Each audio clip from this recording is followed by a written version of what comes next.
The following podcast is a W2M Network original production. Visit W2Mnet.com for all of our other great podcasts, plus news, reviews, articles, and opinions from the worlds of wrestling, video games, football, and entertainment.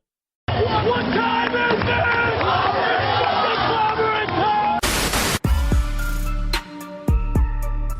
I knew you'd come. Delete! Delete! Delete! Delete! Bring Freddy Krueger's world, Elm Street. We want to see Bray Wyatt's version of the Boiler Room. My name is Dario Cueto. My relationship with the wrestlers is very special. And he's hanging out with Masquerita Sagrada in what looks like his basement. And then his mom shows up with bagel bites. It's glorious. Oh, that's awesome. We are scientifically proven to be the best tag team, and not just in NXT, not just in the WWE, but in the entire universe. No Miz. Nope. So I'm not on the team. Nope. The Survivor Series team. Nope. I'm not the captain. Nope. Was I considered? Nope. I actually lied. We did consider you, Miz. But here's the thing. Any Survivor Series team has a lot of combustible elements. We need superstars who aren't afraid to fight. Well, at Survivor Series, we need men who are going to fight on our terms.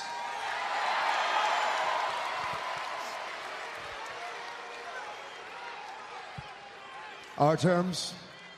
Our terms? No, Daniel, they're your terms. And you are gonna lead Team SmackDown to get beat, to get obliterated by Team Raw.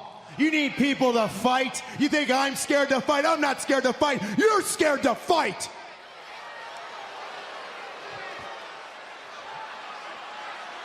You're scared to fight, Daniel. And you know what?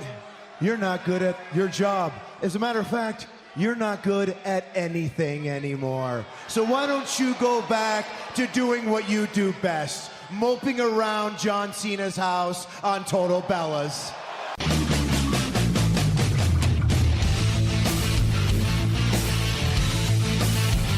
Ladies and gentlemen, wrestling to the max.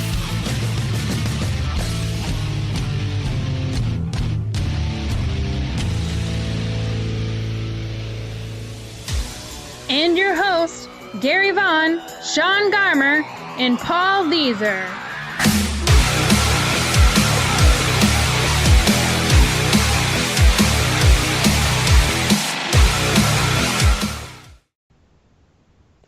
Welcome, everybody, to Wrestling to the Max, episode 219, part 2. And today we've got a lot of great stuff to get in store for all of you out there. We've got to talk about some TNA Impact Wrestling. Plus, of course, don't forget Lucha Underground, NXT, and like always, some of the biggest news in wrestling from this past week. In that news, we'll be getting into Billy Corgan versus Anthem Sports. That's right, they're having a Twitter war. We'll talk about who's winning that war. Plus, we're going to jump into some other talk like new WWE programming. Yeah, you've got another show to add onto your list of things to watch. So do we. So there's a lot of great news we're going to get into. Plus, don't forget also, we're going to crown a Superstar of the Week, a Superstar of the Month, and a Match of the Month. So you get a lot of cool stuff at the end when it comes to awards from us. Well, guys, I mean, we've had a really interesting week this week, a lot of cool stuff. So to do that, we're going to have to tell you guys, of course, if you want to find all the great content from Wrestling to the Max, you need to go to W2Mnet.com. That's right. That's the place where you go find all the written reviews when it comes to every wrestling show that you like. Of course, Lucha Underground, Ring of Honor, and of course, we have some stuff with Raw and SmackDown as well. Plus, if you love hearing this podcast and maybe you want to hear other content with us, a part of it, or even some other great wrestling shows, go check out the W2M Network. I'm getting a little crazy here. The W2M Network is a perfect place to go. Subscribe right there. One click, you got it all. So there you go. Enough plugging. I'm your host, Gary Vaughn, and of course with me, my co-host, Mr. Sean Garmer. What's up, everyone? And Mr. Paul Leeser.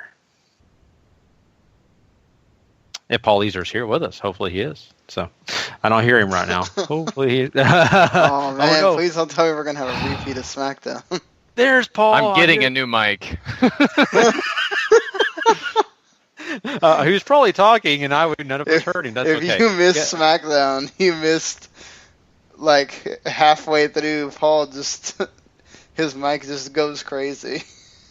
And I don't hear him for, like, about 10 minutes. I'm like, what the hell's going on? It's great. I know.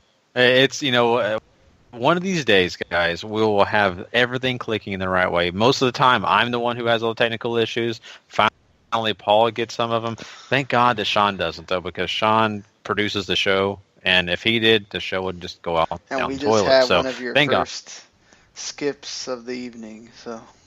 See? There you go. Right there. I just proved it. I don't know what's up. One of these days, we'll figure it out. But anyway, guys, I mean, we've got a lot of stuff to get into tonight, and I'm really excited about it. But, saying that, there's a lot of things going on in the world. Of course, the big election is happening right now. People are going nuts. I actually finally went and voted today. I did early voting. And if anyone who wants to know who I'm voting for, I'm voting who you want me to vote for, people. Just saying. So whoever's in your mind, that's who I voted for. And, of course, I hope you guys... what? That's... What is that? It's a great answer. It's a great answer is what that is. It's a great PR move, right? Just imagine who Gary voted for. No, whoever they voted for out there, they're thinking about, I voted for this particular person. That's exactly who I voted for. So it makes everybody happy, Sean. Happy people listening to the podcast means they listen more often. It's probably better if we don't reveal who you voted for, because I don't want angry whoever you didn't vote for supporters. Yeah, so it's very true. I mean, let's just say things need to get legalized. But let's talk about some really cool content in the world of wrestling. So why don't we go ahead and stop talking about controversial things and move on to some quick hits, guys. Lots of cool. We gotta talk about the Cubs winning the World Series. Well, you know what? You're exactly right, Sean. I'm so sorry. So, did you guys actually stay up and watch that game? I actually did. I did too. I was busy catching up on television, but I was keeping tabs on it throughout the night. It was kind of fun. Randy Isabel, part of Football to the Max, actually proposed that question, that famous question, who's going to win? And I told those guys, Sean and Randy both, I said, so what my team, the team that I kind of would like to see wins, I chose Cleveland. So there you go. You can thank me, Chicago fans, right now. Me choosing Cleveland won you the World Series. So, Sean, you picked it right, though, Sean, and, congratulations on that. And for a while there, I thought Cleveland was going to complete the comeback and win. And so the Cubs were able to pull through in that 10th inning and get those 2 runs and win the game. It's a great moment, I think, for sports. It's a great moment for, all those Cubs fans. I know Patrick Ketza, who, frequents this show quite often, and, he has that Wrestling and Wraps on the network. I mean, I'm sure he's going to be delighted on Sunday when we get to talk to him. So I was dreading, like, oh crap, if they lose, I don't know what's going to happen with him. So it's just a good thing that they won. They already got that WWE title coming to them with those Cubs logos, and, pretty cool thing. And not all the time do you get history-making sports events like that, and it's really cool to see. Yeah. Now the Rangers got to win one, damn it. Yeah. Good luck. I don't know. I'm concerned about that one. Hopefully it will happen. It'd be nice to see. But now, Paul, the Arizona Cardinals are the next in line. They are the longest drought in championship history right now, between championships at least. So, yeah, there you go. Probably ain't happening this year either. At least they've been to the dance recently. Very true. I think that was a knock at our Cowboys, Sean. I think he's knocking our Cowboys, saying, "Ha ha, look at you." Maybe this is it's the only, year, you know. Yeah, it's only been 20 years So. since you guys been to the dance. Not too bad. Yeah. Good God, I was young. Yeah, well, we aren't the Lions yet. We aren't. Yeah, true. Could be the Browns. True. Yeah, it could be the Browns. Ooh, that hurts. Sorry, Miz. Sorry, Miz. And by the way, I love watching Miz on Total Access on the NFL Network. He's pretty hilarious. Brought Maurice with him. It was pretty hilarious. Good stuff. If you haven't seen it, go check it out. It's good stuff. Yeah, he was, and him and Maurice were kind of conversing, and apparently the Miz on his honeymoon spent half his time at this beautiful resort on the beach with his wife, doing the maritals and all of that. Decided to play fantasy football, trying to work on his team rather than do those other things what many people would like to do. So it was kind of funny, and they were making fun of him. And Michael Fabiano said, "Miz, so you're telling me instead of thinking about your wife and lingerie, you were thinking about me?" He's like, "Yes, because you made me do the draft on my honeymoon." So it was quite funny. Go check it out. That's great. It is. It's hilarious. Nikki and Brie are always good when they come on the fantasy show too. Yeah, so I love it. So lots of great stuff for everybody to go check out. But now, let's do this thing. Let's go ahead and get into some quick hits here. We've got quite a few interesting tidbits to talk about tonight. It's time for wrestling news. Quick hits.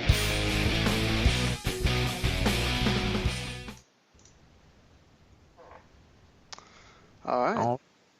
Let's do this thing. Let's go ahead and start by talking a little TNA. Now, I know we've done a lot of talking TNA as of late, just because of all the controversy and everything going on. We do have some more in store for you guys, and that's for the fact that we still have the saga going on between Billy Corgan and TNA, but more frequently now between him and Anthem Sports. They've been on a Twitter war, going back and forth.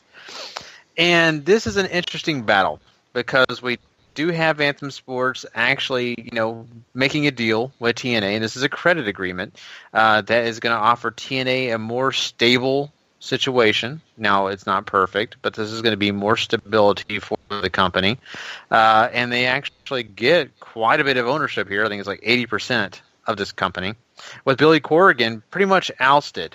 And Corgan doesn't like this. He's vowing to sue them again.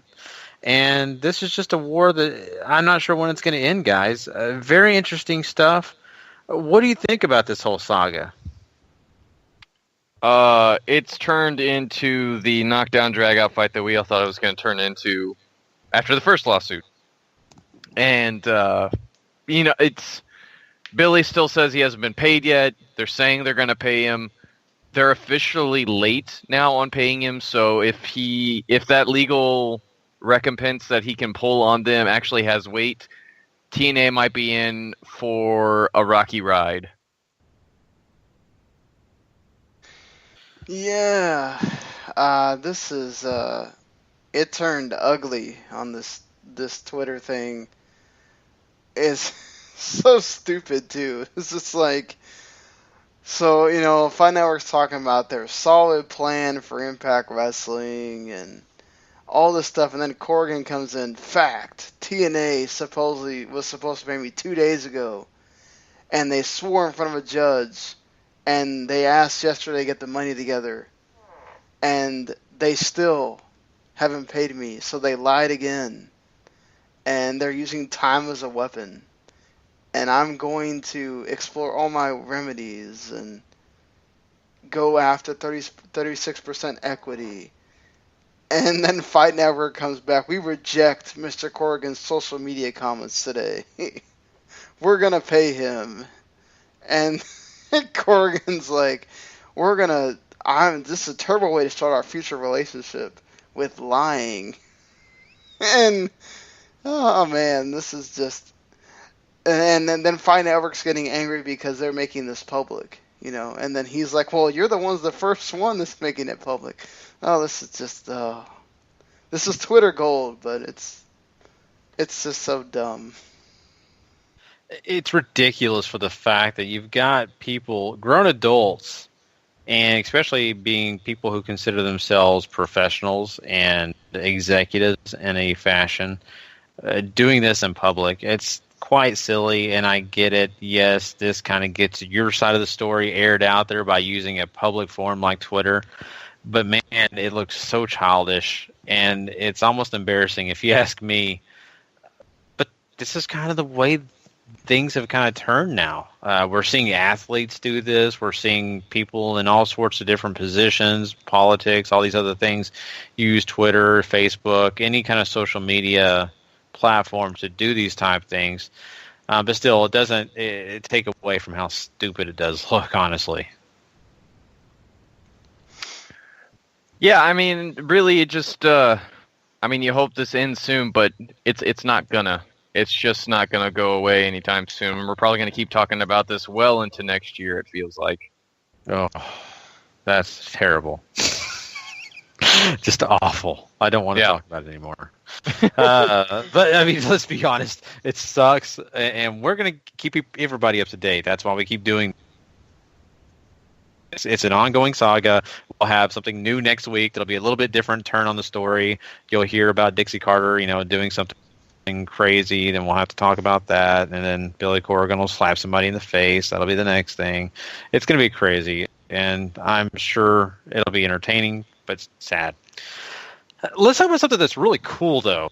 Well, let's kind of step away from that whole terrible situation, and let's talk about something when it comes to the Undertaker. And that, news is the fact that he will be returning in a couple weeks to the 900th episode of SmackDown. This is cool. I mean, it's always nice to see the Undertaker. A lot of people, just love to be nostalgic. Of course, his brother Kane's on that show too. So maybe you see some Brothers of Destruction. You never know. But, I mean, this is cool, Sean. I mean, it's always nice to have some of the old guys from SmackDown show back up.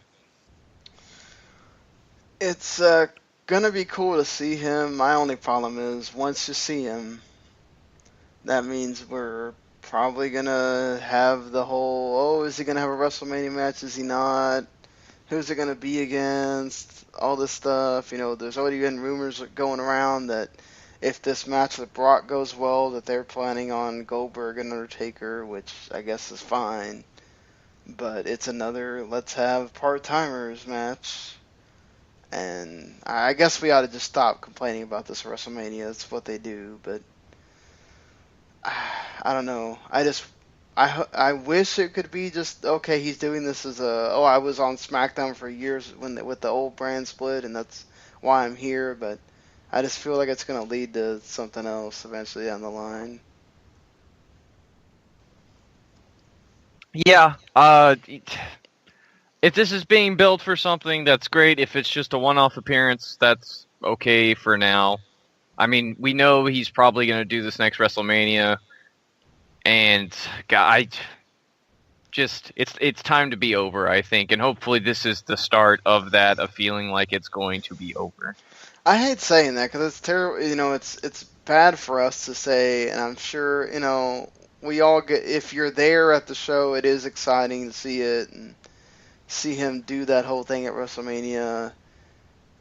It's just one of those things. Like, I feel bad for the guy. Every year, he keeps getting more and more worn down, and every year it's the same thing of, okay, is he going to show up? What match is he going to have? Who's he going to wrestle? And then,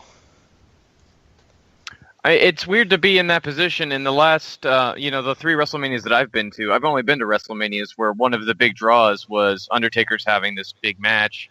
And obviously I got to be there for 25, which may be one of the best wrestling matches in WrestleMania history, not to mention just pro wrestling history. And going forward from there, I got to see him and Triple H in the cell, and then I got to see him, this last year. And there's excitement, of course, but I just, as time has gone on, even if I'm not at the show, it's still like, man, this is going to be a little rough, or how rough is it going to be? Or, in the case of Brock, is he going to be able to walk out of the building because he ain't no spring chicken anymore? And yeah, and the Bray match, he didn't walk out of the building. Yeah, he didn't. The Bray match was bad, and then the match with Shane was, not good either. Well, I mean, that was going to be what it was going to be. Right, but I mean, it's also, if it's Goldberg, it's like, it's Goldberg. I mean, he's not some awesome wrestler, you know? Hmm. At this moment, there's really not many matches that can be set up with Undertaker that would thrill me. And there's a lot of different stars out there that could do a good job, But in the WWE right now, we've already seen Bray Wyatt and Undertaker. We already know they're not going to give Bray Wyatt that nod. Most likely, it would be nice, but they won't probably. Outside of that, I just don't have anybody on that list that I'm excited about. Heck, I'd rather see Mil Muertes versus Undertaker than anybody on the WWE roster at this moment, and that's not going to happen. So I'm kind of done. I love Undertaker for what he's worth. He's great, excellent, but he doesn't have to always wrestle. He can always just show up and do his, thing. But that's about it. I don't really need to see him in a WrestleMania match or really any other matches. Unless it's a tag match. Tag matches can kind of take away from that whole wearing him down to the last bone that he has in his body, and then we watch him sadly get carted off, So, this reminds me that, what is it, SpongeBob and Patrick, their favorite superheroes, and they're ancient, and they always kind of do stupid stuff because they're too old. That's kind of the way I feel about Undertaker, So, anyway. But saying all that, we actually have a new show coming to the WWE Network. Of course, that's and another show to our docket of shows to watch and also to cover on this show. The Cruiserweight show is actually going to happen. It is going to be called 205 Live, and that'll be every Tuesday night following SmackDown Live, and that's going to be starting November 29th, I believe. And this is going to be really just all about the cruiserweights. It's going to be kind of like your NXT, but just nothing but those cruiserweights you've seen and probably want to know more about. This is your opportunity. The weird thing is they are going to delay Talking Smack until after this show's over. So don't be looking for Talking Smack for about another hour after SmackDown Live's over, which is weird to me. I think they should kind of do it the other way around. But who's to know what their thinking is? But there you go. I mean, this is cool. We finally get another show that I think is going to be halfway decent. I mean, how excited, Paul, are you about this show?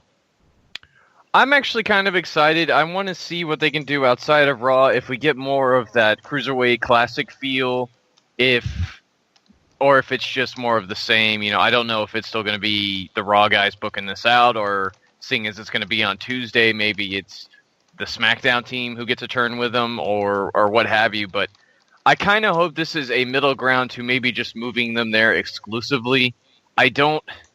It's not working on Raw. Something they're doing, it doesn't feel like it should. It's not this standout match every week. It's not the best match every week even. And, you look at the top of the card on Raw, and that might be hard to do some weeks, but if they're not making you look and pay attention by what they're doing in the ring, then they just feel like the rest of the show, and that's not what they're supposed to be. Or at least that's not what it was feeling like it was supposed to be. Well, let's be honest, though. How much stuff is really just working out great on Raw other than, like, the main event scene? Mm-hmm. So it's just, that's a whole microcosm of Raw, period. Just not a whole lot there that's just, all firing on all cylinders or whatever. How many times do we talk about doing the SmackDown review, Paul, that's like, I look forward to watching this show. I'm happy to watch this show, even though just like Tuesday, there wasn't a whole lot really going on that was just like, oh my God, this is, knocking my socks off right now, but it all mattered, and it all meant something. And on Raw, you still get a lot of those moments where it's like, why the hell am I watching this right now? And the Cruiserweights are a huge part of the whole why the hell am I watching this right now? And they shouldn't be. They should be something I'm looking forward to. I should be excited to watch the Cruiserweights like I was during the Cruiserweight Classic, and hopefully this 205 Live show brings that back. And having Morrow and Corey Graves do commentary, that's going to be great. I really hope these guys get that time to shine.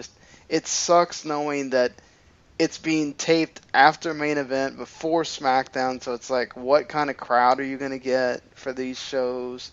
Are they going to be just as dead as they are on Raw a lot of times?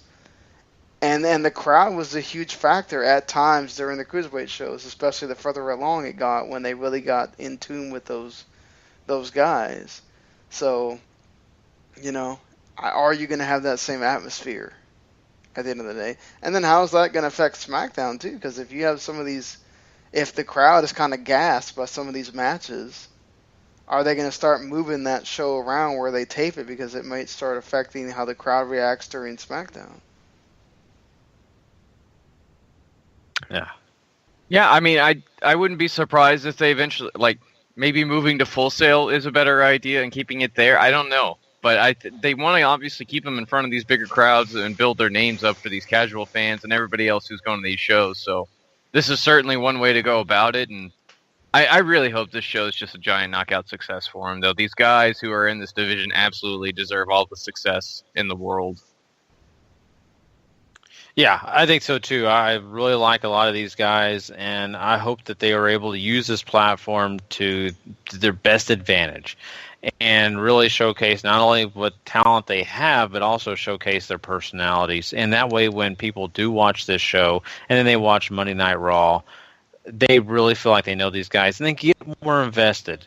Maybe, I know Raw's 3 hours, but I don't think that they really care to showcase these guys a whole lot on Raw. So this is their best opportunity to do it, and you're going to get a lot of great superstars added probably, and you'll get a chance to see guys you're not going to see on Raw on a normal basis. Saying that, we do have a guy that's, kind of brings up a big question, Tony Nese, that is a part of that cruiserweight division, who also wrestles in Evolve, like, some of these other cruiserweights. And he's actually up to face off for the Evolve title. This is a question. What if he does win that Evolve title? Is he allowed to bring it to WWE TV? I would wager no, but it's 2016, and the way wrestling has gone this year, I would never say never. I don't know how much the Flow Slam deal with WWN and all the promotions that are associated with that has really hurt the deal with WWE. They've said it's strong. It could be strained for all we know, though. So, I mean, obviously, I doubt they would allow, but you never know. They've acknowledged Evolve many times on their website now. I think that we're kind of some of the people are blowing this. Let's be honest here. Until Flow Slam gets another deal besides WWN, they're not gonna do a whole lot. We need to stop acting like we all are in the bubble here. We're not going to get casual fans going to get Flow Slam, especially not for $20. This is even harder core than the WWE Network. So to me, unless Flow Slam gets bigger, I'm not talking about going and getting your CWF Mid-Atlantic and your, whatever, Wrestle Pro and whatever. I'm talking about you go get some big indies from the UK. You get a big, somehow you convince Aurora this is a great thing, and you get Dragon Gate or All Japan or something over there, or you get like ROH. Then maybe we're talking about it. But I think right now that whole thing about WWE's mad about it because this means that they may have to pay more money to get indies on their network. But I don't think this really affects the whole thing with Evolve that much, because Flow Slam's not going to do anything like they're not going to compete with the network on any kind of level. And what does that really hurt WWE as far as they're still getting the talent from Evolve in the same way that they're getting them? And I don't think that Gabe is going to be dumb enough to start all of a sudden, whatever the deal is with Triple H and WWE, that all of a sudden they're going to start charging them more to bring the Evolve talent over, because they know that they get a better deal out of working with WWE than they do even out of that Flow Slam thing, because those guys get more exposure and more people go to their shows and more people watch their stuff. So he's obviously going to tippy-toe around that line, because that's just as important as signing that deal with Flow Slam was. Because for all we know, that Flow Slam thing could die in a year, and that deal means absolute junk. Just being honest, just saying. You're not wrong.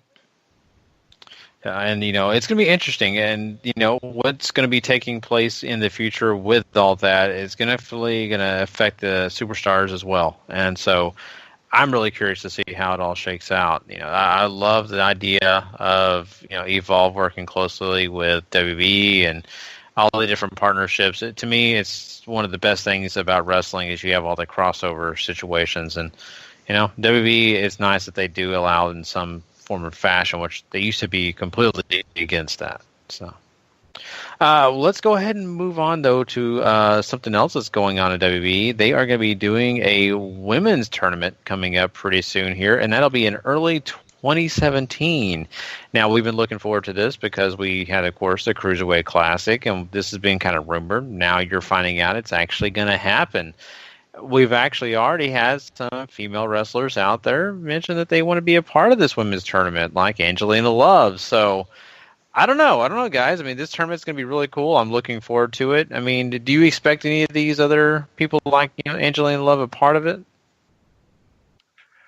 They keep saying how deep the women's locker room is over on NXT and in the development center and all that good stuff. And I mean, they'd be silly not to go out and try to get some of these bigger names on the indie circuit. So I could certainly see an Angelina Love or, fingers crossed, an Evilise or something like that on one of these shows or in this tournament. But, I just don't know. They have so many great wrestlers already on the roster. And this one's going to be a bit different. They're not trying to launch a division. They're trying to add to a growing movement that they have. So I don't know how much more likely they are to go way outside and start grabbing at people. But I certainly wouldn't rule out the possibility. Even Tessa Blanchard, who absolutely deserves the opportunity. Kelly Klein over at Women of Honor would be great too. I mean, this is really cool, and they, I don't have it in front of me, but PWI did release their top, 50 women or 100. It was very WWE and, American-based centric, but, it's going to be cool to see who WWE brings in for this. I mean, they went worldwide with it for the men. I don't see why they wouldn't do that for the women. Asuka probably knows people that bring in from Japan, and, I don't know how long Io and Kairi's contracts are, but could they be around for this? You never know. I remember this whole thing with Shayna Baszler being around. That was what they were bringing her in for, was this. So perhaps maybe she makes her debut in this, and quite a few others that were at those tryouts. That's where we see them, which talk about a who's who of women's wrestling that was at those tryouts and could be at this show. I mean, it could really be a huge deal and could really put them on the map, because again, it's lesser than what the men go through. Is how many people really are watching Shimmer and Shine and are seeing all those women there. You really get to see them on a bigger stage and know who they are and know that there's other women's wrestling out there. And again, this helps WWN as far as that's where a lot of the talent's going to come from, probably. Yeah, and you're exactly right. And, I'm really looking forward to see all the names that are going to come out of this. I think you could see some veterans like you guys were talking about, and, of course, some of these stars. I'm just, I'm really curious. It's something that, kind of makes sure when they're going to start releasing those names. Only because, the Cruiserweight Classic, I think it was, 2 months before the actual tournament, they would release a name and kind of building the roster. So I'm thinking eventually in the next months we'll probably be getting that, unless it's going to be February when they actually do this. They just said early 2017, so no definitive date right now. So it's going to be kind of hard to tell when they will be doing more of a roster reveal for this whole thing. One last piece of news, guys. That this is kind of interesting because of the fact that this guy has been a staple in his promotion for a little while now.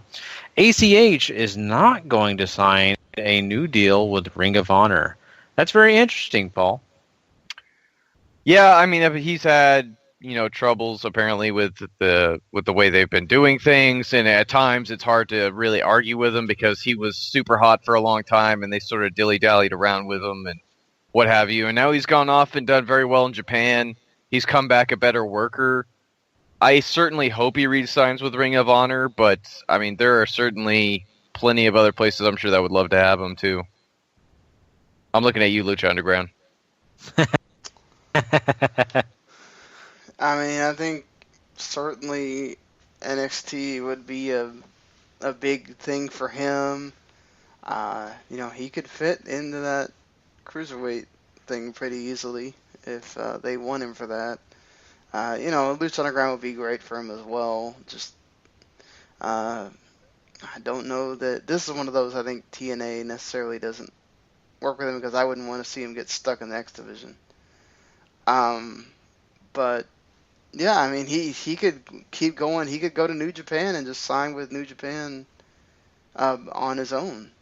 So that would be great for him too. He's been great there. He's been great. He did really well in that little tournament in Noah as well. So he has options.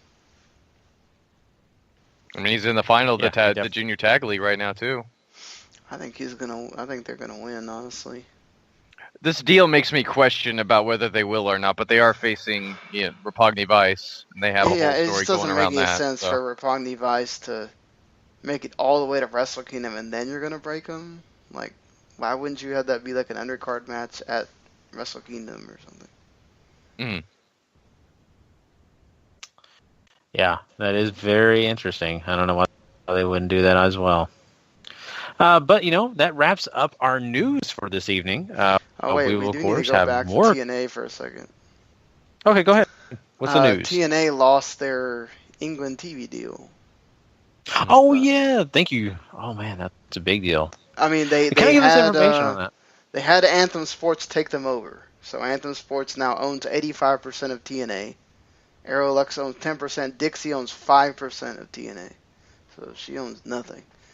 And basically her and Surge and another guy are gonna be basically getting titles in TNA and handling like business stuff, but they're not really gonna do a whole lot. It looks like those pipe dreams of WWE getting the tape library is never gonna happen because even if TNA folds, Anthem Sports would have the rights to the tape library, and they would probably want WWE to pay a bunch of money for that. So that's probably not happening. Now this guy doesn't have the son of the guy that actually made a bunch of this money. Doesn't have the deep pockets that his parents have, but they have enough money to where even if TNA keeps losing money, it's not gonna like cripple him or anything. But again, it's just like Dixie's parents. How long are you going to want to pay for a company that just loses money and doesn't do anything?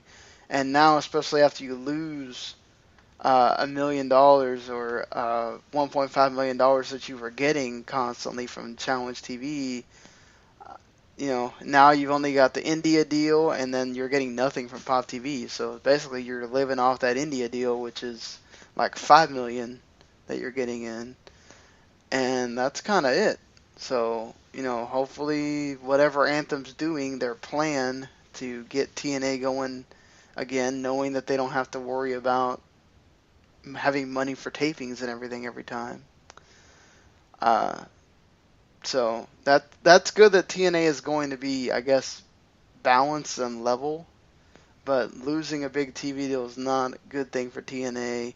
And just, I think you can kind of but I think that rise and all that stuff with the UK, where all those other, Progress and RevPro and all of them are a bigger deal now. Like, why are you going to pay attention to TNA where you have local stuff that's better?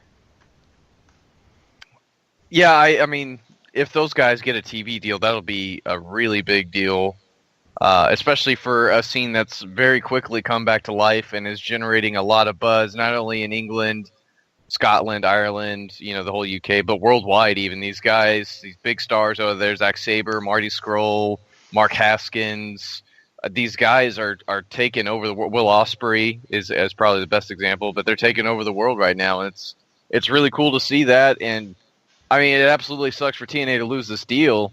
They're losing a bunch of money. They're losing one of their hottest audiences because usually whenever they go over there live, they could sell out a pretty big place fairly easily and have a great crowd and all this stuff. And they're losing that atmosphere now. And I mean, it's not a giant blow because there doesn't seem to be such thing as a giant blow for TNA that they can't live through, but certainly does suck. Yeah, they're not even going to do a UK tour this year just because the tour was so bad last year. Mm-hmm. Yeah, and that's a big shame. That really, really is a big shame. TNA has had that history, and you've seen slowly but surely some of the fans not be so ecstatic about what's going on in TNA, and so I think that's kind of part of this process. But I think the other thing is just the different switches in leadership and thought processes are also affecting what's going on. So I hate to hear this, but I think really, let's be honest, they're going to have to retool. They're going to have to rebrand if they really want to grow. And if they don't, they'll just stay TNA and flounder until, well, you would assume they go away, but I don't know now. Once again, they are the nuclear cockroach. They'll stay around until everybody else is gone. So. But anyway, well, unless there's anything else, I think we are going to move on now. We've got some interesting stuff still to talk about on this show. We are going to jump into some NXT next. And, of course, later on, we're still going to talk some Lucha Underground and Impact Wrestling. But now it's time to head to Full Sail. Hold on. WWE Developmental NXT.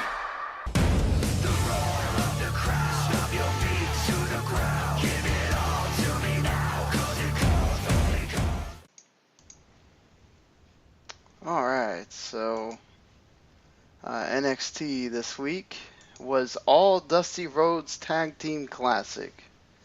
So if you're not big on the Dusty Rhodes Tag Team Classic, too bad, 'cause that's all you're getting on the show, really. And the injury bug has absolutely decimated this Dusty Rhodes Tag Team Classic, because the first two matches are going to be affected by them significantly here. Now, one of them is not real, and I love the fact that Scott Dawson went on Twitter and trolled everyone by doing jumping jacks after he threw away his crutches to show everyone that, hey, maybe you shouldn't report on everything. Yeah, so the first match that they did have was supposed to involve Austin Aries and Roderick Strong against TM61, but because of that injury to his eye, Austin Aries was unable to compete. This is in San Jose. That happened in San Jose. I think this is still during the California tour. So Roderick Strong and Shane Thorne wound up having a singles match because William Regal comes out and says, that's what we're doing here. And so we get, and this is a really good match. I enjoyed this match. They were super going at it. Freaking Roderick Strong getting his backbreakers in there. Shane Thorne gets the Falcon Arrow. He does this dropkick where he freaking goes way over Roderick Strong's head to give the dropkick, which is insane. And Shane Thorne wins after Aries distracts, but Nick Miller kind of gets in the way, and Thorne, with a small package, rolls up Roderick Strong and wins. Yeah, fine. I enjoyed this, honestly. Roderick Strong, I thought, looked really, really good in this. And then Shane Thorne sort of gets to be Shane Thorne, and I don't want to say this was a surprise, but it certainly was pretty cool to see TM61. I felt the crowd was really into this the whole way through, too, which is great. Yeah, they were. And, it's a lot of fun to see matchups like this. I know it sucks about Austin Aries, kind of bummed out about that, but at the end of the day, they gave us a great match here. It was exciting. It was something that we wanted to see. And, man, I'm just being honest, I really feel like people that don't know who Roderick Strong is, people who just watch WWE television, I think they're pleasantly surprised with him. I mean, it's, just nice to see him. He looks comfortable. I feel like, he's a breath of fresh air to an extent, adding something new that's veteran, but just a lot of talent to add to this NXT roster. It's cool. And so I'm thrilled to see it, and this is a proof of it in this match. Yeah, so we move on to the next Dusty Rhodes Tag Team Classic. Well, it was supposed to be a match, but Scott Dawson comes out and says he tore his ACL, MCL, LCL, and his meniscus in half. Right there, you should already know it's not real, guys. He's making a joke. But he says that the doctors are telling him he can't do it. But he even though he's not a normal Jamoke, he'd just be fine with some ibuprofen. But yeah, so the Mercedes of the tag division cannot compete here, so they are pulling out of this tournament, and DIY wins by forfeit and goes on to the next round. And they'll be glad when they win, because they'll get to face their rival for the tag team titles again. So there's some story brewing there. And then you get the Authors of Pain against No Way Jose and Rich Swann. This was also really good. I enjoyed this. You get No Way Jose diving out there. You get Rich Swann diving out there. They're just basically using their quickness against the big power of the Authors of Pain. Really simple story, but eventually, the Authors of Pain are able to get the win. And down goes the really fun team of No Way Jose and Rich Swann, and the crowd was loving this until they lost. Yeah, exactly. And, I was actually surprised at how much I enjoyed it, only because, I was not sure if I was going to be thrilled about, Rich Swann and No Way Jose, but these two guys were fun to watch. No Way Jose, growing on me a little bit. I kind of like the direction that they're going with him. He's not so silly to me. Maybe, I don't know. Maybe I'm changing. Maybe he never did. But I actually am enjoying him more. And this is proof of it, too. Facing these two guys, very dominant. The Authors of Pain are awesome. I just really enjoyed it. It was very entertaining, And so that's what's important here. And it makes sense for the Authors of Pain to move on. But I will say this. I would not hurt my feelings if Rich Swann and No Way Jose were a tag team down the line, and maybe they don't do as much singles. But anyway, and by the way, I really love also the storyline with DIY and, of course, our NXT tag champs. It's a continuation in the story, and it's also something that makes complete sense, because why do they actually need to be in this tournament? They really don't need to be. So. Mm-hmm. Yeah, I mean, obviously they're the top guys and they got the belts and everything, so they can make up the most ludicrous of injuries and just walk it off because they're the greatest. And I DIY gets to go through, which is fine. I'm so very sure they're going to win this thing. And I really enjoyed the Authors of Pain in this match. It was great to see them work a longer match. It was good to see them be able to work a match where they can take the other side, because really we've only ever seen them in squashes up to this point. So I think No Way Jose and Rich Swann also worked very well together. Like Gary, I would not be opposed to these guys teaming up, especially in NXT where the crowd they love both of them. I think No Way Jose benefits a lot from being with Rich Swann and vice versa. And I think they just play very well off each other. So, more of that would be great, even if it's only semi-regular or anything like that. But Authors of Pain going over is the right move. They're the actual team. They're going to be here longer. And getting the rub this way certainly helps them out. This, to me, was like the best match on the show. I really enjoyed it. And I like the fact that, like you said, Paul, we get to see Authors of Pain. They gave a lot to Jose and Rich Swann. You get to see them have to be down a bit. They're not just totally running through somebody and then actually have to overcome and win. So that's really interesting. And then we move on to the final Dusty Rhodes Tag Team Classic match. It was TJ Perkins and Kota Ibushi against the Sanity. Sawyer Fulton and Alexander Wolf. This was a good match. You got the kicks from Kota Ibushi. You got your T.J. Perkins doing stuff. You get the power team of Fulton and Wolf, who still look good here. I enjoyed them doing their stuff, and I really like their. I love how they do their finisher. Awesome stuff. Insanity wins, as you expect, because all of the NXT, the actual signed NXT talent is going to go on from this point. So, makes sense.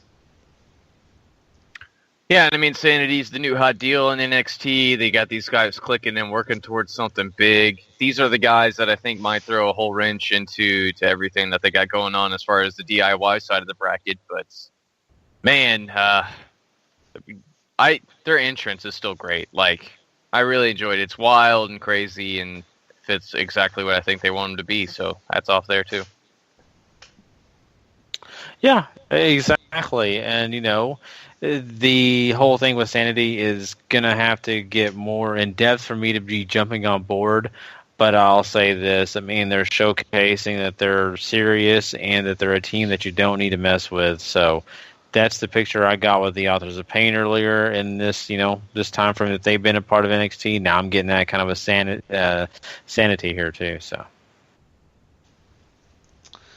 Yeah, so we did find out that next week will be a contract signing between Shinsuke Nakamura and Samoa Joe. And I'm sure we'll find out more with the ladies. There was a cool little vignette for Mickie James here. We got to see some of her past accomplishments in WWE while they also kind of run that promo that they showed last week as well in there. So that was very well done to kind of showcase the women's title program that's going on. And yeah, that's sort of your NXT. Well, there you go, guys. And not a terrible NXT if you are a fan of the Dusty Rhodes Classic. So, once again, we're excited about seeing what happens in the future with that. Now we are going to move on, guys. We've got Lucha Underground. Did you, I'm going to laugh my butt off if that vignette for the return is the freaking Drifter. Oh, don't say that. Oh, you just ruined the podcast. Oh, please don't say that name. It's Is it Paul? Is that the Drifter? Is that who's coming back? I really hope it's not the Drifter, but it very well could be. I don't know. I hope it's somebody much more deserving, but you never know. I agree with you, but who else is? I mean, they wouldn't do that for Tommy already. Like he's gone for a while. He's out for a while. Yeah. Yeah. So. That's a good question. I can't think of anybody that's been gone for a minute that's coming back or something. Ooh, I wouldn't be opposed to that. Like Neville or only other people I can think of is like Neville or Bo Dallas coming back. Other than that, it's like I can't think of anybody that's been gone that would be this big deal if they came back. I mean, not the Drifter would be a big deal, but you know what I'm saying. Mm-hmm. I don't know. Time will tell. We'll find out hopefully sooner than later. But, guys, we are going to talk Lucha Underground. So why don't we go ahead and do that now? We'll be right back with Lucha Underground next.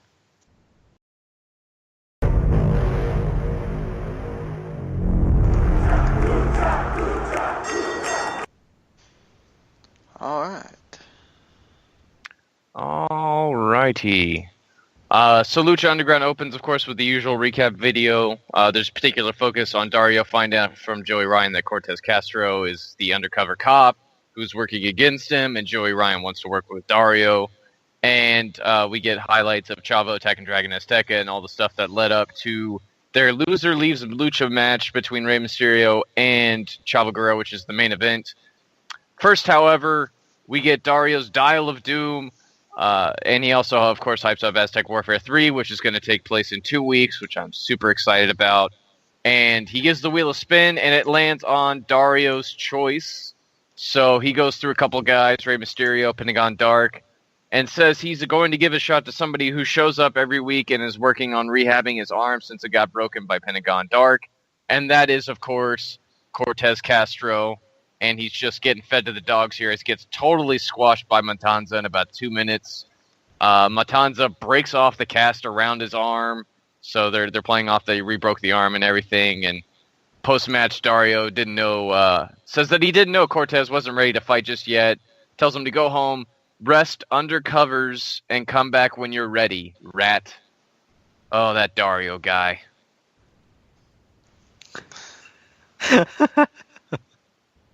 Oh, he is hilarious. He is tripping what he conveys to his talent. Sean, I mean, I don't know about you, but I mean, I get a kick out of this guy.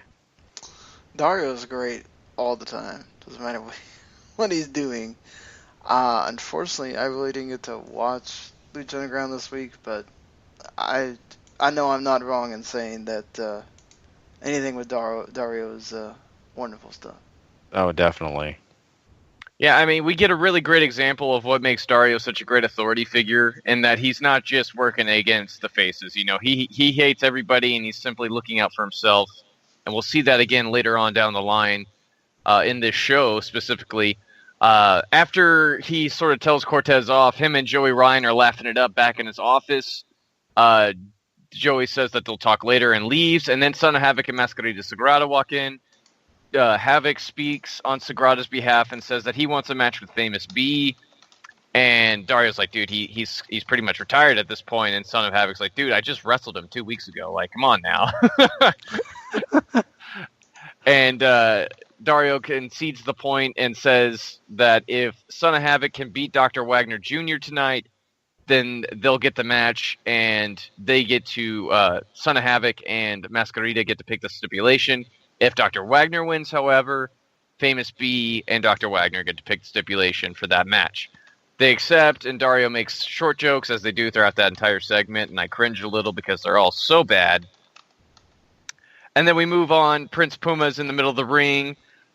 He reminds everybody that he defeated Mil Muertes a couple weeks ago, and he says he's not done yet because he wants to put him in a coffin, because that's what he did to Conan, and we haven't seen Conan since.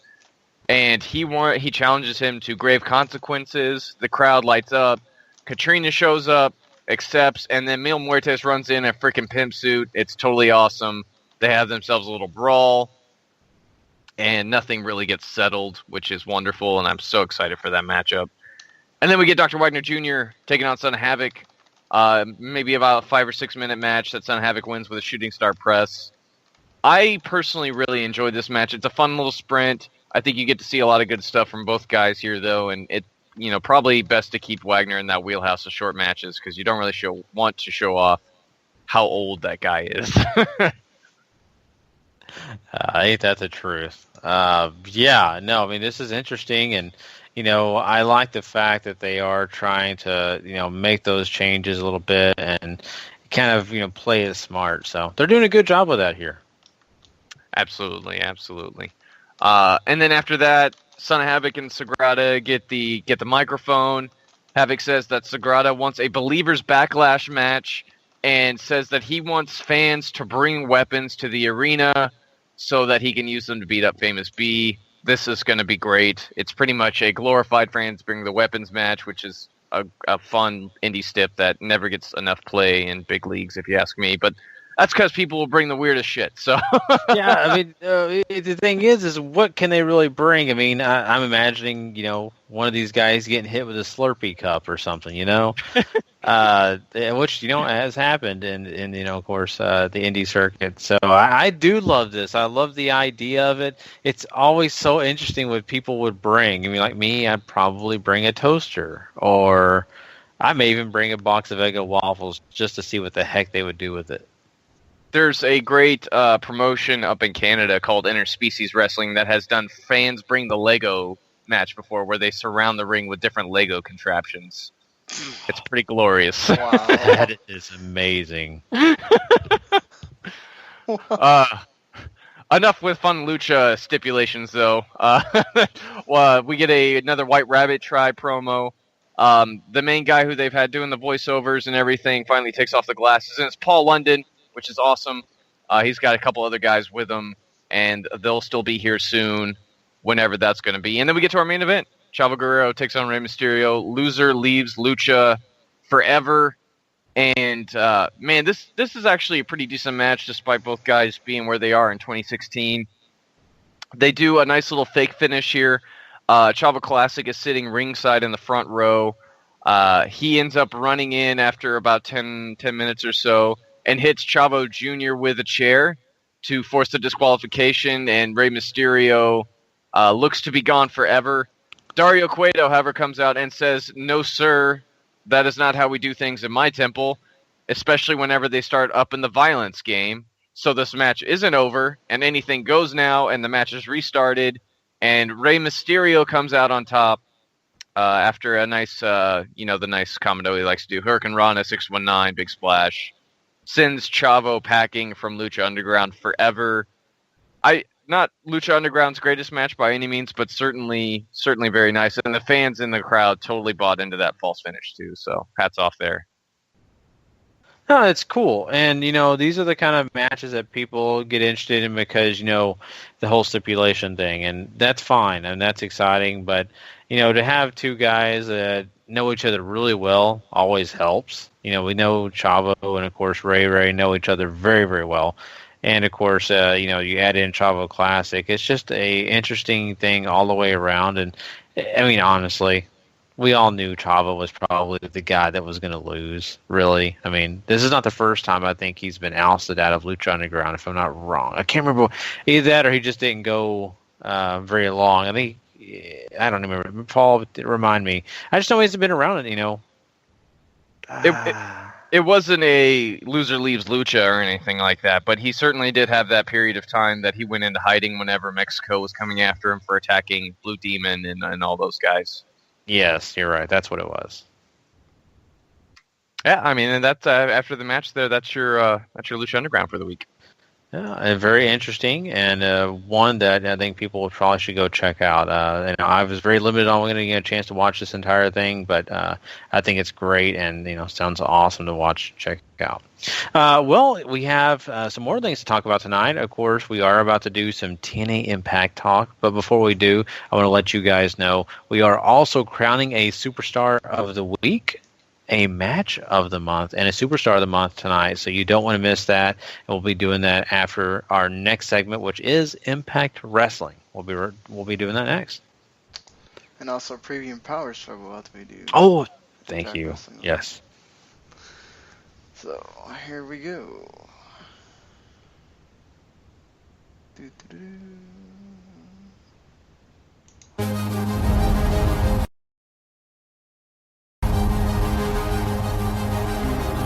TNA Impact Wrestling.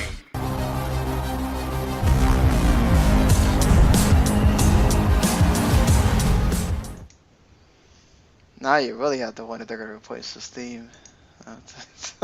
I know, and at first I thought you were doing the Fox Sports theme, so so they should combine them. Yeah, they could. It's really popular. Impact this week. I have lost my ability to watch live TV for the next couple weeks. So I watched bits and pieces of this. I didn't get to watch all the Impact. So I will just at points guide you through, and these guys will talk more than me. But Brandy Rhodes starts us off with TNA. This is a bit different to have Brandy Rhodes come out and talk about this here. She says that basically she's here because Cody Rhodes got attacked by Lashley last week. But she has bad news for Lashley because Cody's a fighter. He's going to be back. And then Sienna came out. Then Maria also came out.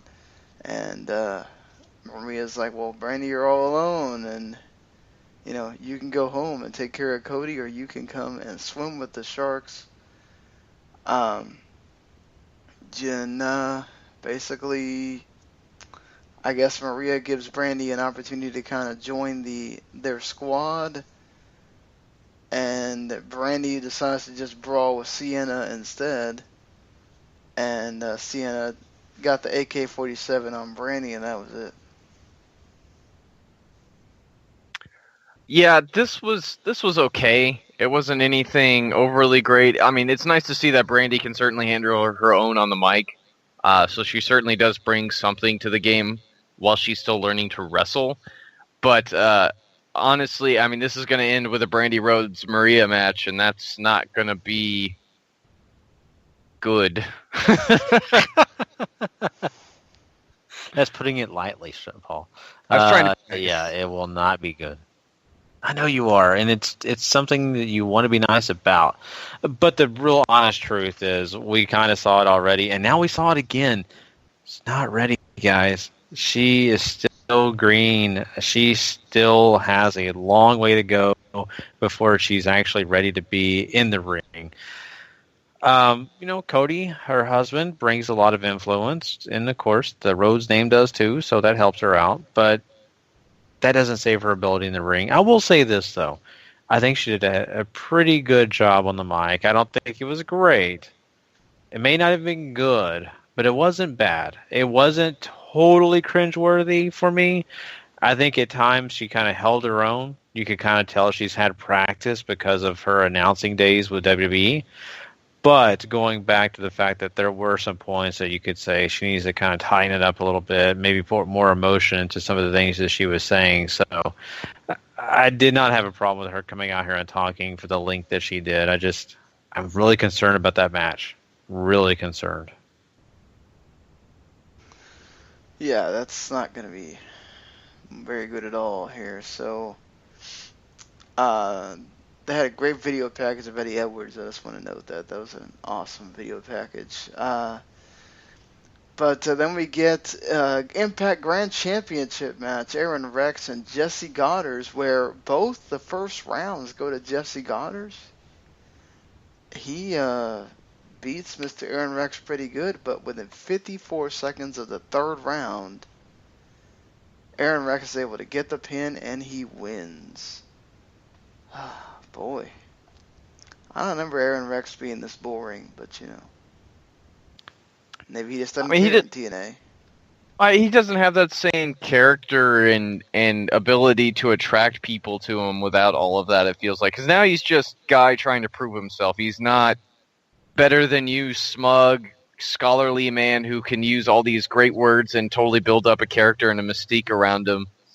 I do like this match personally because I think the Grand Championship rules really help tell the story. Goddard literally gets to one-up him twice by taking both the rounds, and Rex has to take the cheap way out using the taped-up rings that he has under his fist or under his hand to get the win. And it makes for a fun story, but the match isn't anything to write home about, It's not at all. And I get it. They're basically talking about the rings nonstop, and they keep showing close-ups of his hand. Well, my God, I hate this because of this fact, Paul. I don't like the fact that we're talking about this on commentary. We're visually seeing it really close up, but the officials aren't watching this tape. They're not backstage seeing all this, so they don't think to check or have a referee check him? No, there is only one official, and he's in the ring. That's how wrestling works. Well, I mean, but that's so weird because, when other people take cheap shots in wrestling, sometimes you'll have someone come out and say, that's not fair, you can't do that. Official, change this and do this. The GM will come out and change something. Right, but they won't do it until it actually happens. This has happened already. This is not the first time. This is ongoing. This is not the first time this has happened. I'm saying there's tape history. Right. Well, I'm saying but I don't think it's at the point where it's like William Regal, where he did it in every match, and then you had to be doing the thing where you check him all the time because he did this for weeks and months, and You got me there. This has not been weeks and months. This has maybe been 1 week. I think now, maybe 2 at the most. I can't remember off the top of my head, but this is very short term. They probably will come around to it, but my thought process, common sense would tell me someone would try to stop this early. But maybe this Grand Championship isn't very important to the people backstage, and they'll realize later. Dixie's too worried about her lawsuits. She doesn't care about. I would be Rex. too. I would be too. There's somebody else that's suing them now, like it's some designer or something like that. Really? It's just a guy. Who else is gonna sue TNA? I'm waiting for Big Ben to do it. He'll do it eventually. Maybe what's he gonna? Because he showed up there one. Yeah. You appeared at Universal Studios. Sue TNA. Anthem will just pay you so you can shut up. At this point, you might as well, right? Like, it doesn't hurt you. Exactly. I don't think so. You're right. I thought Paul would say something, but so. TNA getting sued. Woo. Who is it? Paul's like, big effing deal. Who cares? I mean, we could probably sue him for $5 and might get something. Hey, let's do it. I mean, it's $5. Yeah, it probably costs a bit more to get the attorney to sue them, though. You're right. So we get more of the. This time it's an 8. No, we get more of the tag, the 6-man tag, X Division stuff. Does anybody still know why this is happening? I don't. So it's DJZ, Braxton Sutter, and Mandrews against Marche, Rocket, Trevor Lee, and Andrew Everett versus Rockstar Spud and Decay. So now Abyss is in the X Division. Okay. And he's been demoted already. So, yeah, I mean, this happened. It was 5 minutes, and, I still don't know why we're having 6-man tags. Team X Gold, Sean. This was the most... What is Team X Gold? Team X Gold. That's why, whatever Team X Gold is. No one knows. But... yourself, like nobody knows what that is. I don't either. Oh man. Oh, this is terrible. I know this is Paul. I didn't like it. I had no motivation to care about this. I mean, you don't have a reason to care, but the wrestling involved was actually pretty good. This is one of the better tags that they've done so far.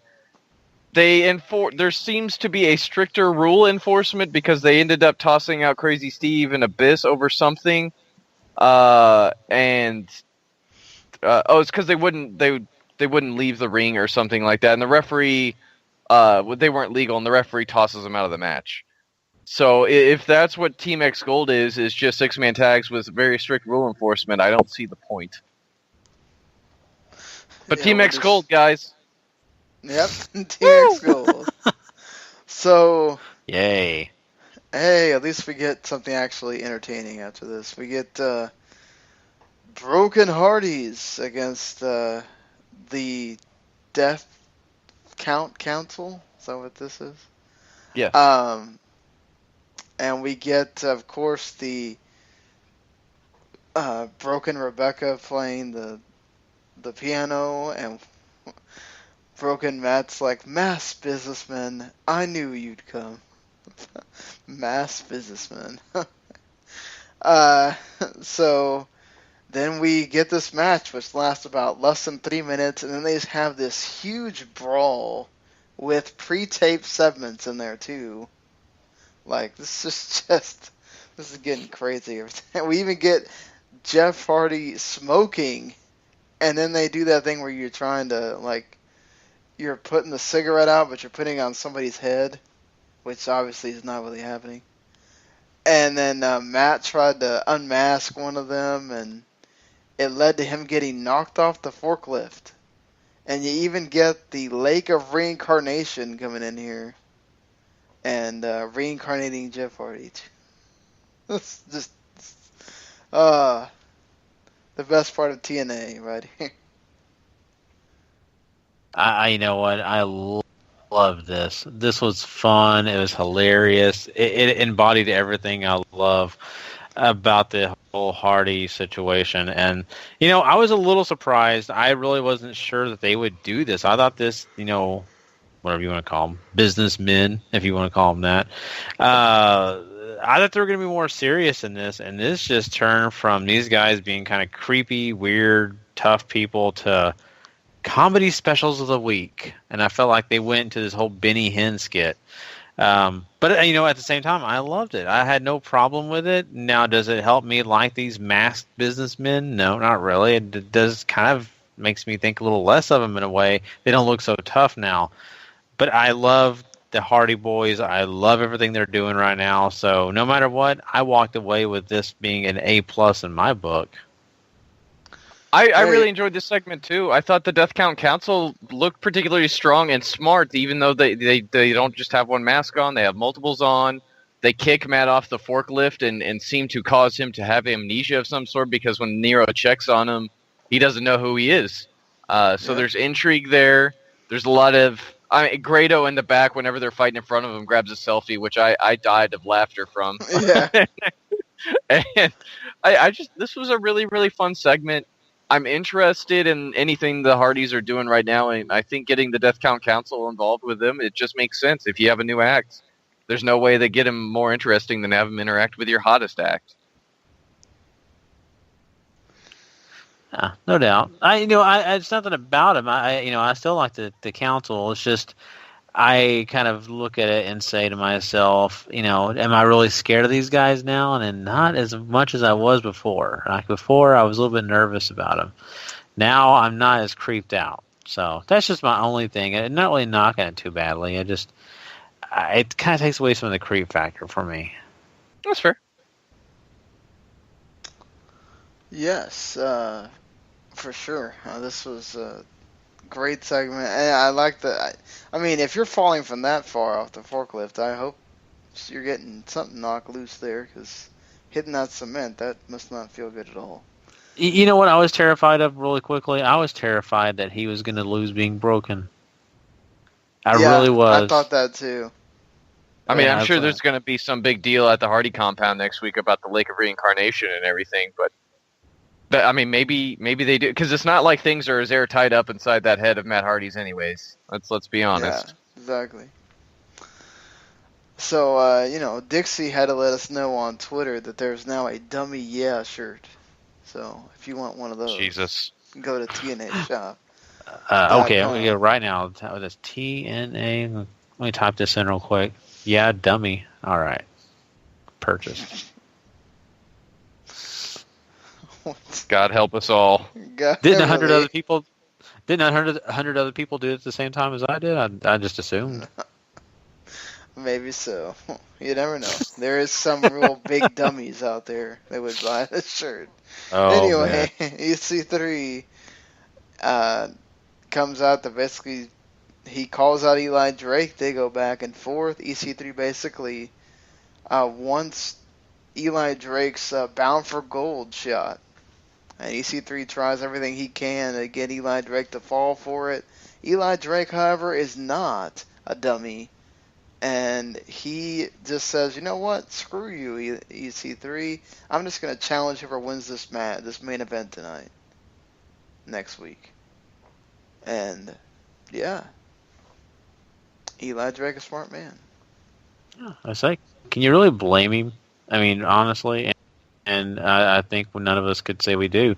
I think that this guy is actually not on my bad list right now. I'm actually interested in a little bit more of Eli Drake. I know he's silly. I know it's kind of corny, but I just like the logic here. And EC3 really can't respond to that, because what's he going to do? He doesn't own that power of being able to challenge right now for that world title. So I just kind of like that idea that Eli Drake found a way to one up, Paul's best buddy, EC3, and that's kind of odd. That doesn't happen very often.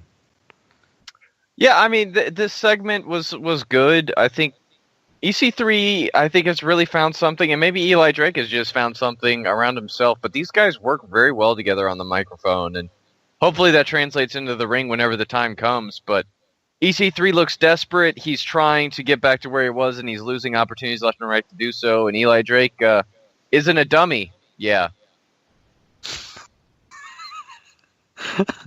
Very well done. I learned from the best, Gary. Oh, there you go. Oh, Sucking up ain't always that does sweet. lots of. I know. But, okay, we don't want to make this into a different kind of show here. So Gary After Dark will be after this, so go ahead. Where Gary just doesn't sleep. Yeah, basically. So, all right, we have the main event, which is a terrific main event. Really, you should go check this match out, honestly. If you don't watch anything else from TNA, and you seriously should be watching the Broken Hardy segments, but if you don't, and you just care about your normal wrestling, this main event between Eddie Edwards and Lashley, you should definitely check out. Eddie Edwards retains the TNA World title, and there you go. I thought this was one of the better matches TNA has done all year. It didn't quite reach Lashley and Drew Galloway level that it did back at Slammiversary, but it was pretty darn close. Lashley looks hella dominant. Eddie Edwards gets to play plucky and really sort of work everything as best as he can. And I thought this was a home run, and it makes Eddie Edwards, I think, look pretty strong. Yeah, Eddie Edwards does look strong in this. And, I really have not been a big fan of Eddie Edwards as champion. I'm just being honest. Only because, like I said, I've stereotyped him so terribly into that whole, he's a tag team wrestler. He's just half of somebody. He's done a good job, though. And matches like this prove that he deserves this opportunity. It's just, my silly self, thinking about this guy in a different way. So, I don't know. I thought both guys put in some good hard work in this match, and they kind of protected Bobby Lashley here, which is great. They needed to do that because, they gave him a way to still be dominant and not just lose to a guy that you would consider just the next division guy. So, overall, this is kind of smart booking for me. Yeah. So. All right. Well, that is TNA Impact Wrestling for this week, guys. And, of course, next week we'll be talking all these shows we just covered again, and we'll be doing a lot more when it comes to that. But now we are going to stop and take a minute to talk some New Japan. We got to talk some Power Struggle. So Sean and Paul are going to give you their thoughts and ideas of what's going to happen in that show, and we'll be right back with it next.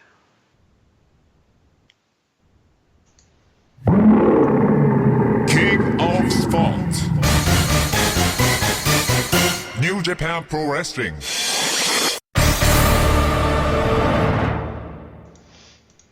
All right.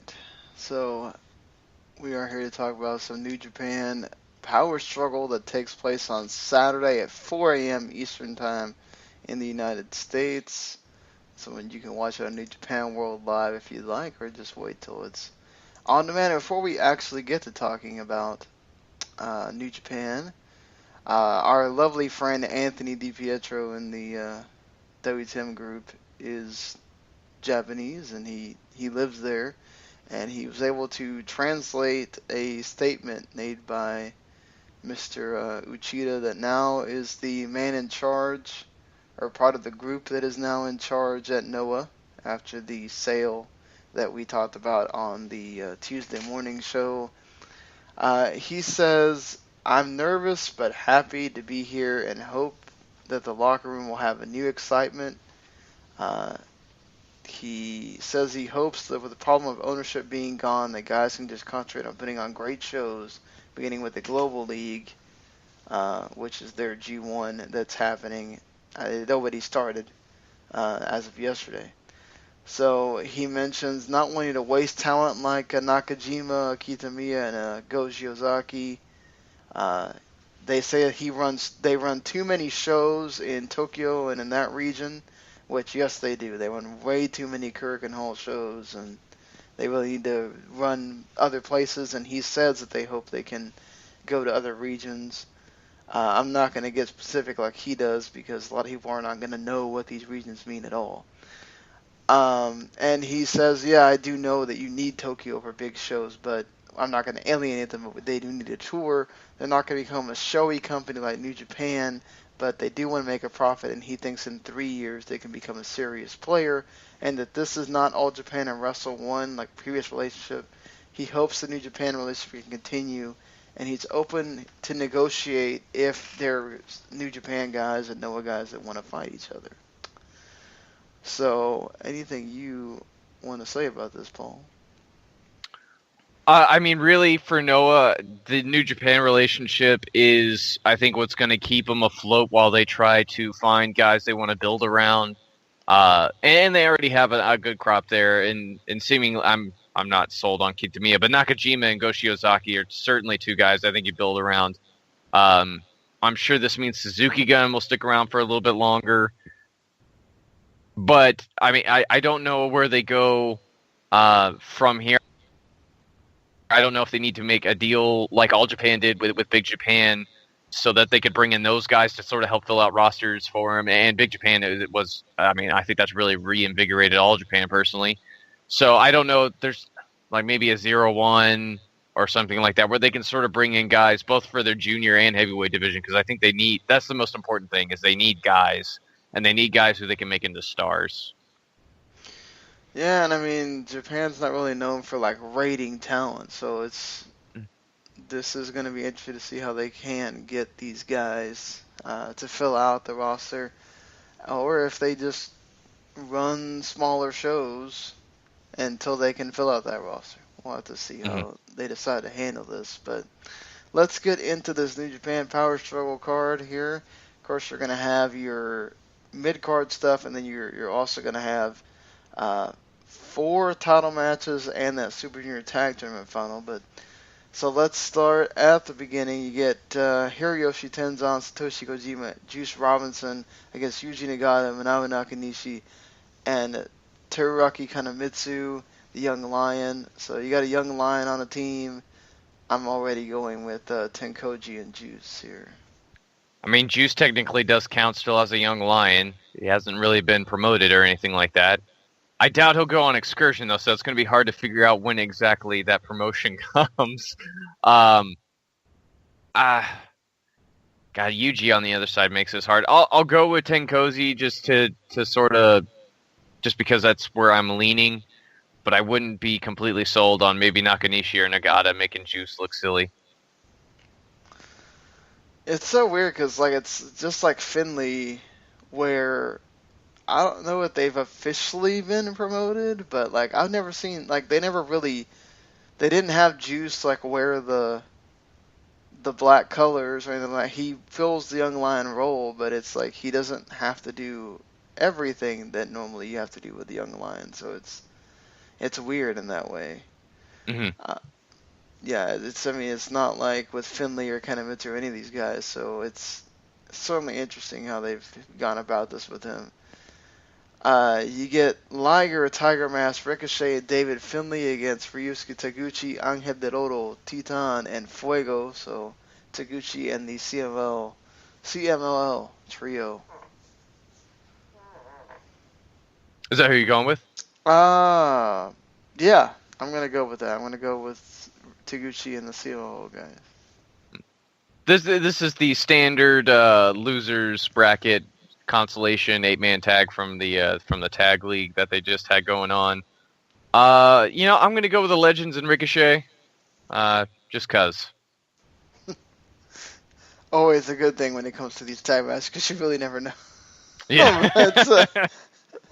You get Togi Makabe, Tomoaki Honma, and Yoshitatsu against Yujiro Takahashi, Chase Owens, and Bone Soldier, everybody's favorite wrestler. I take it Yoshitatsu beat him yesterday? Or the day before? I guess. Yoshitatsu said if he lost to Bone Soldier, he would put on the Captain New Japan stuff. So I haven't read the results for that show yet, so I was just curious if you happen to know. Let me look it up while we talk here. Very well. I'm assuming he won, or I wonder if they would call him Captain Tatsu or something. Something, whatever they would. This is, you're going to see a couple Bullet Club stuff on here to sort of help hype up the big match at Wrestle Kingdom that they have in January between Okada and Kenny Omega. this kind of sort of fulfills that role, and Yoshitatsu likes to pal around with Tanahashi and all those guys. So, and other than that, it's just sort of B team filler here. But I'm gonna, I'll go with Makabe, Hanma, and Tatsu. Yeah, that's who I'm gonna go with as well. Let's go with that team. So the final undercard match here, you get Kazuchika Okada, Hiroki Goto, Will Ospreay, and Geto against Kenny Omega, Adam Cole, and the Young Bucks. This should be a lot of fun. And this is the reason why they weren't at Survival of the Fittest tonight either, which is kind of sad. But I'm going with the Bullet Club contingent here. So was it a singles match between Yoshitatsu and? Yes, it was. Yoshitatsu defeated Bone Soldier in 11:48. God, I bet you that was a stellar 12 minutes. Let me tell you, it was second from the.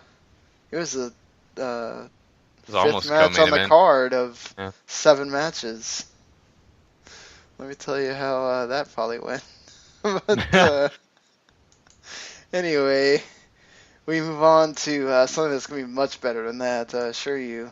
This Super Junior Tag Tournament final, Roppongi Vice and ACH and Taiji Ishimori. Okay, they could really do Roppongi Vice winning and then losing at Power Struggle, and that's where it blows over. They really could do that. Especially since ACH and Taiji Ishimori already faced the... Oh, wait, that's in this thing. What am I talking about? They really could have him, like, just win, and then I guess they could blow up in the tag league, or they could blow up somewhere along the way. But I think this is where you have the blow up between the guys. Even though I can't imagine that they just have so many teams that they could fill that tag league with. So they still may need them as a tag team, unless they're going to split them and have 2 tag teams out of them, which I guess is also possible. But I'm going to go with ACH and Taiji Ishimori winning here. They have been tremendous in this tournament. I mean, both guys have really been great, and you just have the, Roppongi Vice deteriorating. It just makes sense for that kind of to culminate here. Yeah, especially to them lose to the sort of upstart team that is ACH and Taiji Ishimori. I'm going with them too. I'd really like Rocky Romero and Beretta getting a one-on-one match at the Dome. Just sounds so appealing to me. I agree with you too, because Rocky's going to get the crowd involved, and they're building the story. It makes sense to kind of have something like that. You get your IWGP Junior Heavyweight title match between Bushi, the champion, against Kushida. I'd imagine you're going to let Bushi keep it here. You're going to go back to Kushida again? If Bushi wins, who challenges at the Dome? And really, I think your only choice there might be Will Ospreay and Bushi, which I'd be fine with too. If you give it back to Kushida, I think it opens it up some more. I don't. It's not like this division is incredibly deep or anything like that, so I don't really know where you go. I'll say Bushi retains, but I'm in no way confident about that. I'm not either, just because them trading the title back and forth would not be anything new at this point. I think Bushi retains, and you can have the Will Ospreay versus Bushi to keep going with the Chaos versus Los Ingobernables thing. Mm-hmm. So we move on to IWGP Tag Team title match. I mean, this match should be great, though. I want to make that point. That the last match they had was really good. So I hope that this one delivers as well. Hopefully you don't have like a ton of interference. But, it wouldn't be a Los Ingobernables involved match without it, I guess. You get the IWGP Tag Team titles with the Guerrillas of Destiny, your champions, against Tomohiro Ishii and Yoshihashi. I feel like the Guerrillas of Destiny are going to keep it because you're going to go with the same story that's been the mold, at least for the last 2. I'm sure it's probably been longer than this, of your champions are heels so that two faces win the tag league and they challenge at Tokyo Dome. I mean, you're probably right, but I can't pick against Ishii. I just can't do it. So Ishii and Yoshihashi are about to be your new tag team champions. Oh, I'm not going to hate on that. I would love it. I wouldn't either. Yoshihashi getting the title, I'm all for that. Never open weight title match. Katsuri Shibata versus Evil. Oh, this should be all kinds of glorious beatings that should be happening in this match. You know, this is one that could be tricky. If Bushi retains, could we possibly have, could they really want to have 3 members of Los Ingobernables have titles? I mean, that's also a possibility, but the fact that they had Go Shiozaki come out for Evil, that kind of leads me to, and I know they had that match in Noah, but perhaps they're not done. They want to have another match at the Dome. This is a little hard, but I'm going to say Shibata wins. I'm saying Shibata too because I think they do want to do Shibata and Shiozaki at the Dome. Not only for the story, but I think just to sort of help Noah out a little bit too. And Go Shiozaki's a big name, and him and Shibata, I think, as going up third to last like they did with the Never Openweight title last year, I think it's perfect. I would agree, because the match is going to be really good. And, Shibata showed last year he can bring it, and he's been showing it this whole year, too. So I think he deserved to have it come full circle again at the Dome. You get Hiroshi Tanahashi against Sonata. The first match of the G1 was wonderful. I hope this gets to that level. I certainly think it could, especially if they give it a lot of time. I'm picking Sonata, man. I'd really love to see him just have Tanahashi's number and keep that going forward. Even if it's Tanahashi and Naito at the Dome, you could have a ready-made feud for Tanahashi right after that for the Intercontinental title. I just think that they're not going to have... You're obviously not going to have a Tanahashi against Naito match before that or any kind... I mean, yeah, you could have Tanahashi pin Naito in a tag match. It happens all the time. But I think Tanahashi gets the win back here, and that's where he kind of sets his sights on Naito after the match. After the main event match or something. You have the challenge happen here after the main event. I mean, that fits right into the New Japan booking wheelhouse, so you're probably not wrong. I just I like to dream. You're not wrong either. Having Sonata have wins over Tanahashi and they kind of go on this big long feud, that's not a bad deal for me either. I'd love to see them have more matches. And then you get your IWGP Intercontinental title match between Tetsuya Naito and Jay Lethal. Of course, coming in and subbing for Michael Elgin. They do have story that's played out in ROH. So, I mean, there's that to it. Don't know how many of these Japanese fans are going to know that there's story there, but we'll see if I'm sure they'll show a video package or whatnot. Naito wins here. No doubt about that. Just hopefully we get something really good here with Jay Lethal. Naito wins here. Lethal has not had the best of success in getting crowds into his matches in Japan, though, so I'm really nervous this could be a real lame duck main event as far as the live crowd is concerned. I'm really excited for it. Like you said, there's history here in Ring of Honor. If they want to address that, I think that would be an insanely cool move because we see Ring of Honor acknowledge New Japan stuff all the time. It doesn't always go the other way around, so acknowledging that, I think, could be really cool, and at least show the New Japan guys and New Japan fans over in Japan that they're still serious about this Ring of Honor relationship, and hopefully it will make them care a bit more, not only about Jay Lethal, but everybody else that they brought over, too. True that. Gary? Time bomb, Sean. Who do you think it is? Oh, jeez. Who's around for it to be the time bomb? Seriously, like, I mean, I don't think, unless that whole thing with Suzuki's a ruse about him being at the other show or whatever, or, he makes it back in time.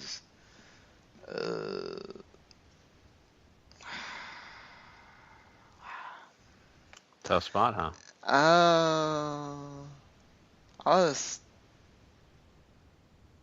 I don't know. I don't know. Who do you think it is? I was hoping you knew because I don't have a clue either. I've seen a lot of people thinking it might be Cody Rhodes. I don't think it's going to be Seriously? Cody Rhodes. They've been planning that for a long... I mean, maybe they changed it at the last minute. I don't know. Possibly. If it's Cody Rhodes, I mean, that'd be cool, but I think you're getting that Shibata-Rhodes match at Final Battle. I think that's why they booked Cody for that, so... I haven't a clue who this could be. I really hope it's some big deal, though. If it's a new guy coming in, this is certainly a great platform for you to make a name real fast, and especially with the Dome right around the corner. Exactly. We'll just leave it up to surprise on Saturday morning. We'll find out. There you go. Not a bad idea to do. Well, there you go, guys. That is Power Struggle, the preview. And, of course, like these guys said, they'll give you more information about that later on next week. But until then, we have one more thing to do on this show, and that is crown a Superstar of the Week and, of course, do a couple of other things. So we'll be right back with that right after this. Superstar of the Week.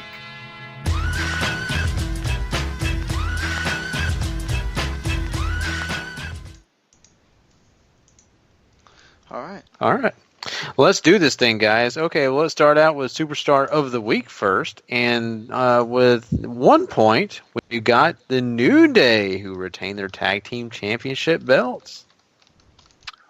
They sure did. Beat Cesaro and Sheamus at Hell in a Cell, and then in a very, very fun match. And then I think kept the momentum going on Raw, too. So a nice little point here for the New Day. And we got Roman Reigns on this list with 2 points. Yeah, Roman Reigns beats Rusev in a Hell in a Cell match that was good, not great, but it did its thing. A guy from TNA got 3 points. That's name. It's Eddie Edwards.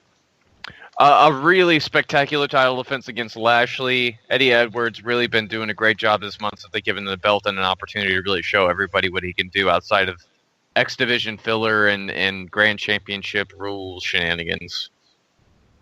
The guy that gets 4 points on this list knows what it feels like to go through a table from a high level. That's Kevin Owens.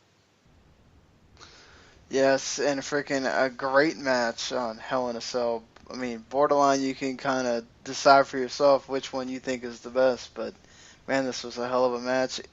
And Kevin Owens retained, yeah.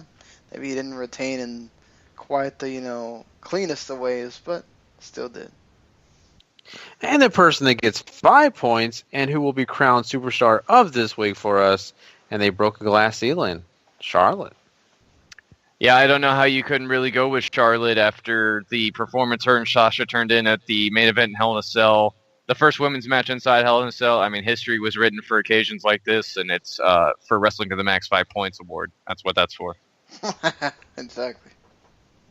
Oh, you know it. All right. Well, you know what? Let's go ahead and name our Superstar of the month. And that person is, well, we just talked about him a second ago, Eddie Edwards, Paul. Wow, that's kind of crazy.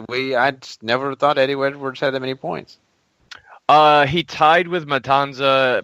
Winning the TNA World title obviously helped. And then he's been, like I said, he's been terrific this month, too. And every opportunity they've sort of let him have.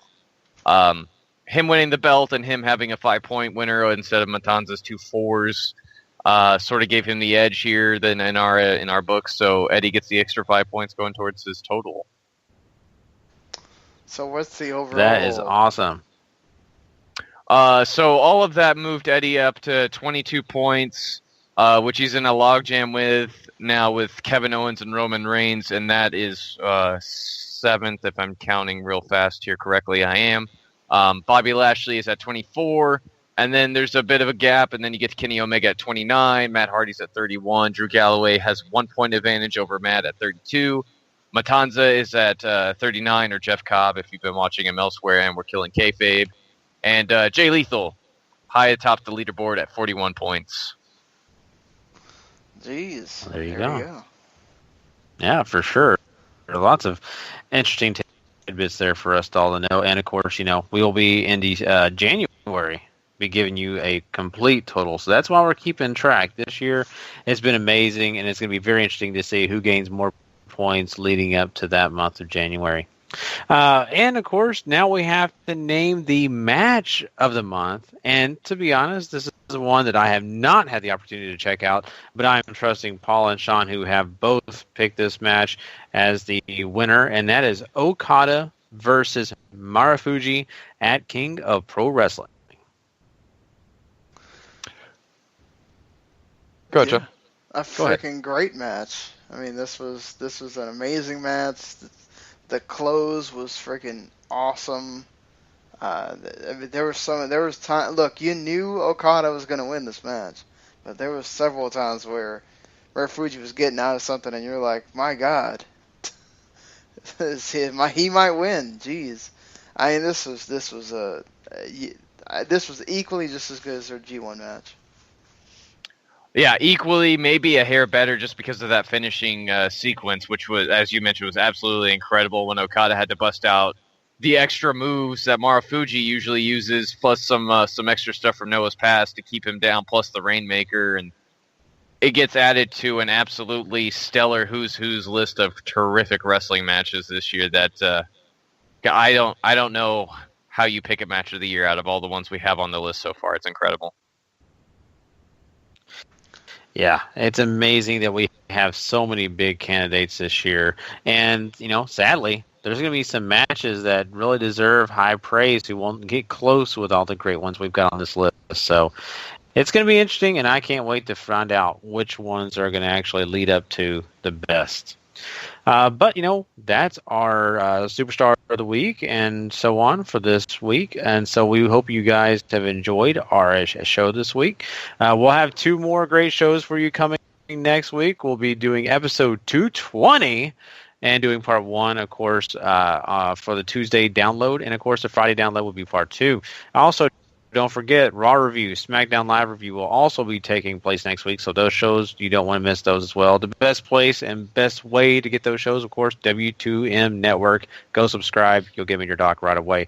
W2Mnet.com. Don't forget, all your written reviews, all the interesting information that you're ever going to want will be right there. Plus some other great content. If you're a sports fan and you love football, lots of football content. Plus, of course, video games.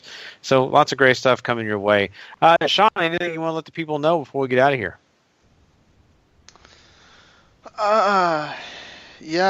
We did a Video Games to the Max right before we did this, talking about that Bethesda and their plans of pulling early reviews. Mark and I talked about that for quite a while. I talk about me playing World of Final Fantasy, and Mark gives his thoughts on Civilization 6, and we talked about some other things that have been going on in gaming news, and Randy and I will be doing the football podcast here just a little bit, college football and NFL, and then all the other shows are on point. Get a new Jobber Score, the 2 football shows that aren't ours are both out there, and yeah. Awesome. So lots of great content coming your way, everyone. We hope you go and check it all out. And, of course, we thank you once again for coming and checking us out this week. Until next time, we'll see you next week. If you're not living life to the max. Not living life at all. You know it. Peace. Later.